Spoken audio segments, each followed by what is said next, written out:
So you probably have a body type where from your shoulders to your hips is very much of like a straight line. Like it doesn't have much curves. It doesn't come in by the waist and get wider at the hips, giving you that like hour-shaped glass figure. I can so relate to this because I myself had the exact same body type where it was given very much boxy. Like I looked like a wrestler, CrossFit person. And I honestly thought like, okay, well, genetically, I just can't have an hour-shaped glass figure. My body isn't built that way. I was so wrong, you guys. I just didn't know how to properly train with that body type to achieve an hour-shaped glass figure. But once I figured it out, I was able to go from a boxy physique to a curvy hour-shaped glass physique. And so in this video, I want to share with you guys exactly what I did, from the workouts, the nutrition, the cardio, so that you yourself can achieve the same transformation.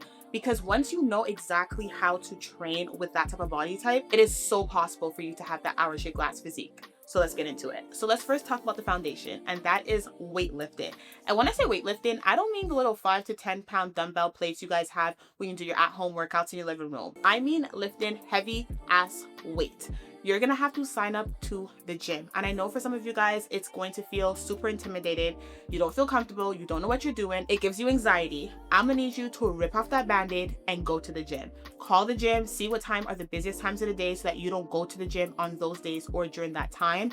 Get yourself a trainer so that they can show you how to properly use the machine, how to properly do each exercise. You can do that in person, you can do it online.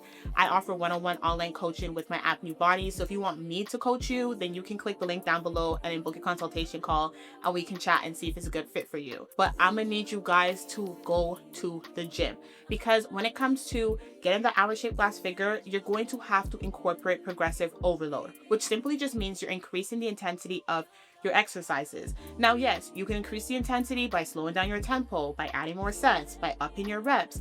But if you have 10 pounds, there's only so much intensity you can do with 10 pounds. Like eventually, once you hit 3 sets of 20 reps, are you gonna do now 4 sets of 30 reps, 4 sets of 50 reps? Like it's very redundant. You're better off just increasing the weights. And this is why going to a gym is beneficial. So once you sign up for a gym, you're gonna have to target certain muscles. So I want you guys to think of 2 triangles. One is going to be an upside down triangle, which is the top part of the hourglass. And then the bottom part is going to be a right side up triangle, okay? Because it has to be wide at the top, come in at the middle, and then go back wide at the bottom. So for the top part of the hourglass, you're going to be targeting your back and your shoulders. And before you guys even say, oh my God, my shoulders, like I don't want to be so broad and look like a football player, the volume that you're going to be doing is nearly enough to even get you to that physique. So relax. We're just going to be targeting it so that we have that top part of the triangle that's going to make it big enough so that it has the illusion of a smaller waist when you come down to the bottom part of the triangle. So you want to target your shoulders. You want to target specifically with your back. This is so important. Your lats. Your lats are these long muscles over here on the side of your back. We're also going to target the upper back as well. And if you're someone who just wants to have like more definition in your biceps or your triceps or, you know, stronger chest, then you could just throw those exercises in as well. Now for the bottom part of the hourglass, which is the triangle upright, we're going to be targeting the lower body. So that's your quads, your hamstrings, your lower glutes, and your upper glutes, side glutes, whatever you want to call it. So now that we know what muscles to target, let's talk about the workout split. So how often should you be working out? You want to do 4 workouts a week. Day 1 is going to be a glutes and hamstring leg day. Day 2 is going to be your upper body day. Day 3 is going to be a quad and glutes leg day. And day 4 is going to be a posterior chain workout day. So what that essentially means is that you're working the entire back of your body. So from the top of your back all the way down to the bottom of the back of your knees. And on each day, you want to do between 5 to 6 exercises. So day 1, which is the hamstring and glutes leg day, you want to incorporate 2 exercises that's going to be targeting your hamstrings, and then 3 exercises that's going to be targeting your glutes. You want to make sure that one of your exercises for your glutes is an upper side glute exercise. So an example of a perfect glutes and hamstring leg day would be hip thrusts, RDLs, hamstring curls, back extensions, but a glute focus variation, and seated hip abductions. Now on day 2 is going to be our upper body day. So this is where we're going to be targeting our back and our shoulders. For your back exercises, you have to make sure that you are targeting your lats. You want to do between 1 to 2 exercises that are lat focused. So ideally lat pull downs. You can do a lat pull down with a wide grip and then do a reverse grip lat pull down, reverse grip flat pull down, sorry, where your hands are like this and you're pulling it inward so it works more the top part of your lats. The reason for this is because your lats are all here, right? From under the armpits all the way down to the hips. Once you work your lats and it gets bigger, it's going to give you the illusion of having a wider back, so the waist is going to look smaller. Once again, it's not going to get big enough to the point where you're going to look manly. It's just going to make your waist look more tapered in. It's all about illusions and proportions. Now, day 3 is going to be a quad and glutes focus leg day. So you want to make sure that you have a squat variation. I would recommend doing a back squat, not so much of a hack squat, because hack squats are very much quad focused. And if your goal is to really like build your quads, you want thicker legs, then by all means go ahead and do that. But if you want to really focus more so on the glutes, then I would recommend more of a back squat variation. You want to make sure that you have a hip thrust variation. You want to make sure that you're doing Bulgarian split squats. I know we hate them, but we're going to do them because they're very, very good. You want to do a step up, and you also want to do an abduction exercise. So that can be either with the cables or the seated hip abduction machine. Now, your 4th day is going to be your posterior chain day. So this is going to be the exercises that's working the entire back of your body. So of course we have to do our lats. So you want to have 1 to 2 exercises that target your lats. You also want to have 1 to 2 exercises that's going to target the top part of your back. So those are going to be your rear delts, your traps. So I would recommend exercises like cable face pulls or even a seated reverse fly. Then you want to have 2 exercises that's going to target your glutes. If you want to do hip thrusts 3 times a week, by all means, girl, go ahead and do that, but you don't have to. You have other variations like cable kickbacks. You also can do an exercise like sumo squats, but you also have to make sure that you incorporate an upper glute exercise on your day 4. And then the last exercise, you want to do some type of a hamstring exercise. So that can be hamstring and glutes like RDLs, or you can do a back extension but a glute focus variation, or you can strictly just do like a hamstring curl that's just going to strictly isolate the hamstrings. Now, you probably noticed I didn't mention anything about doing abs, ab circuit, do sit-ups, crunches, whatever the case may be, because ab exercises does not burn stomach fat. It doesn't make your waist smaller. What makes your waist smaller, what actually burns body fat, is being in a caloric deficit, and that's what you have to make sure that you're doing. But you don't want to be in a high caloric deficit. You want to aim for a deficit that's about 350 calories below your maintenance. So what that means is if you're someone who requires 2,000 calories, for example, to maintain the current physique that you have, then you want to eat about 1,650 to 1,700 calories. That is going to be your deficit. Now, what you eat in your deficit is super important because you have to make sure that you're eating foods that's actually going to help fuel the muscles that you are building. So of course, you need protein. Now, the rule of thumb is you want to have about 0.8 to 1 times your body weight of protein. So let me pull up my calculator because you guys already know my math is horrible, and I'm not going to act like I know math, like top of my head, when I don't. Like, I can't do, quick math calculation. So if I weigh 140, the minimum amount of protein you want to have, 0.8 times 140 is 112. That's kind of low. I would even say have that much. I would say because we're really trying to build, then push it more to 120.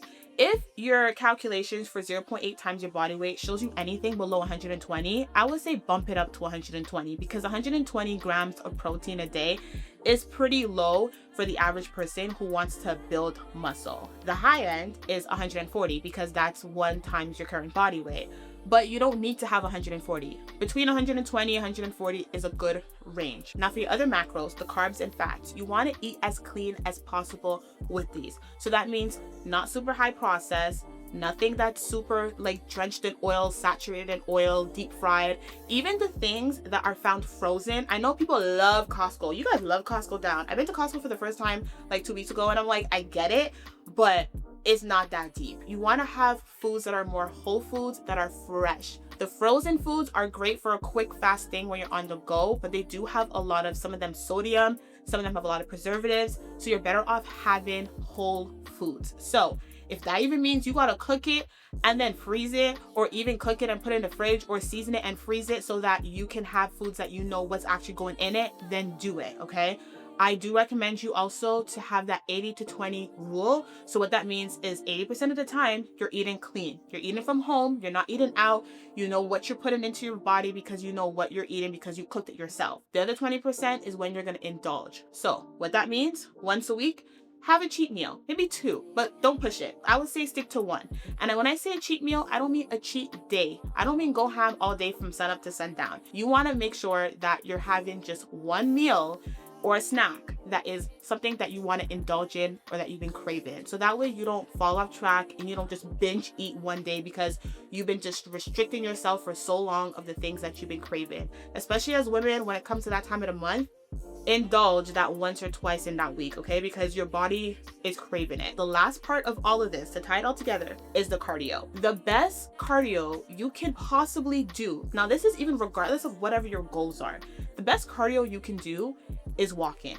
It's literally low intensity, it's low impact, and it's so easy for you to recover. And because of that, you can go for long periods of time. You can go for hour walks, you can go for hours, you can go for 30 minutes, you can go for 15 minutes, but you have to get your steps in. The goal is 8 to 10K steps a day. Now, if you're someone who is already at 8K steps a day, then try to get to 10K steps. But if you're someone who struggles to even get 8K steps, set mini goals to the next 1,000 so that you can slowly get to that 8K. So for example, if you're someone right now who consistently gets about 5K steps a day, try to now set it to 6K. Once you consistently get 6K, then set your goal to 7. And then keep doing that until you get to that 10K marker. The goal is to slowly make your way up there and not just to go from here all the way to Z. You gotta kind of crawl your way over to the finish line. It's the easiest way to do it and the easiest way to actually stay sustainable. However, you still have to incorporate some more cardio. Now, what I was doing was cardio after my workouts. You want to do the cardio after because what happens is when you're weightlifting and you're really pushing yourself and you're going heavy, you have to make sure that you have all of the energy to put towards it. So you don't want to burn any energy through your cardio at the beginning of your workout. That can take away from the strength training part. So always do your cardio at the end of your workouts, and I recommend doing 15 to 20 minutes 2 to 3 times a week. Cardio that you want to do is whatever you choose to do. No machine is better than the next machine. The only machine that's going to be the best is a machine that you actually like and you can stick to. So if you're a Stairmaster girl, stick to it. If you're a treadmill girl, stick to it. If you're elliptical girl, stick to it. If you like the stationary bikes, stick to it. If you don't like any cardio machines and you want to do a spin class because it's more fun, you want to do an Orange Theory, you want to do a Zumba class, you want to take a dance class, you want to go swimming, you want to go run, you want to do tennis, whatever the case may be, do it. As long as it's something you can stick to, that's what you want to focus on. Now, if you tie all those things together, you're weightlifting at the gym, pushing yourself progressive overload. You're doing your 4 workouts a day, targeting the back, the shoulders, the glutes, the legs. You're incorporating cardio. You're getting your steps in. You're also eating in that slight caloric deficit, making sure that you're eating clean 80% of the time, getting your protein in consistently for months, okay? Months. You guys need to hear this part. It takes a long time. This is not a quick 3-month transformation. This is not a quick 4 months you're gonna have the body that you want, hour-shaped glass figure. It takes a long time. For reference, my journey took me a good, I would say like almost 2 years to really have that tapered in hour-shaped glass figured from that boxy physique you guys saw earlier. And the reason why I say this is because I don't want you guys to have this expectation that if I start today in April or May, by summertime, I'm gonna have the dream body hour-shaped glass figure stunting on these girls on the beach. It's not going to happen. It may happen for a select few whose genetics are like chef's kiss in their favor, but for the average person, but for the majority of you guys, it's not going to work like that. So what I recommend is to not have a date set in mind of when you want to have this physique ready. Just keep going, keep showing up, track your progress in different ways. Track how consistent you're able to be with your eating. Track how strong you're getting. You know, oh, I was able to hip thrust 100 pounds. Now, 3 months later, I'm able to hip thrust 250 pounds. Take pictures. I cannot stress this enough. You guys, take pictures. You can take pictures on a weekly basis or you can take pictures every single month. I do this with my clients when one-on-one online coaching because it is so much better and easier for you to look at your photos from week 1 to week 30 than just going off of what the scale says, because what you're going to be essentially doing in this process is burning body fat and building muscle, which is body recomposition. the scale is not going to reflect that. The scale probably will show you the same number that you saw when you first started, but your body will look different. So the photos will really help you out a ton. Another way to track your progress is taking the measurements of your waist. So get a tape measure and measure around the circumference of your belly button every single month, every single week, whenever you take your progress photos. And this is going to show you that you are losing inches around your stomach, which is a very big indicator that you're losing body fat. Because when you're building muscle, it's very rare that you build muscle around that midsection, unless you're doing like crazy oblique weighted exercises, which I don't recommend, because that's what's really going to give you guys that, you know, boxy CrossFit type of physique that we're not looking for. So do that.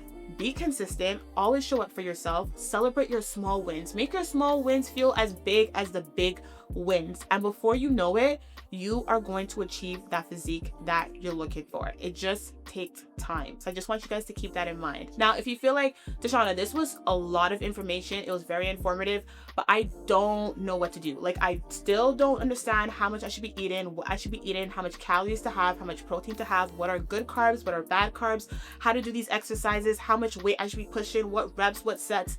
I can help you with my one-on-one online coaching. As I mentioned, the link is down below. Just click it, book a consultation call, and we can hop on a call to talk about how it works and see what's the best fit for you.